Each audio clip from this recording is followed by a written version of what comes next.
शरद पवार आणि उद्धव बाळासाहेब यांची सभा घेत आहे, त्या अनुषंगाने आत्ताच एक 2-3 तासाखाली देशाचे पंतप्रधान नरेंद्र मोदी येऊन गेले, त्या अनुषंगाने तुमचं काय म्हणणं आहे? मोदी साहेब देशाचे पंतप्रधान नाहीत, मुळातच ते फक्त BJPचे एक व्यक्ती असल्यासारखं देशामध्ये वावरतात.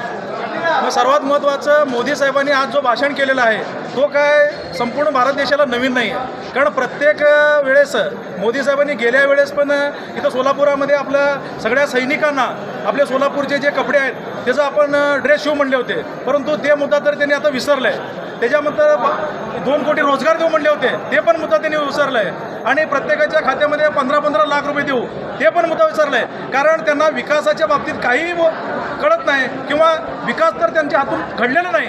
त्याच्यामुळं मोदीचं फक्त एकच टार्गेट आहे, महाराष्ट्रामध्ये त्यांना जड जाणारं एकमेव व्यक्तिमत्व म्हणजे माननीय हिंदू हृदय सम्राट बाळासाहेब ठाकरे यांचे चिरंजीव उद्धवसाहेब ठाकरे.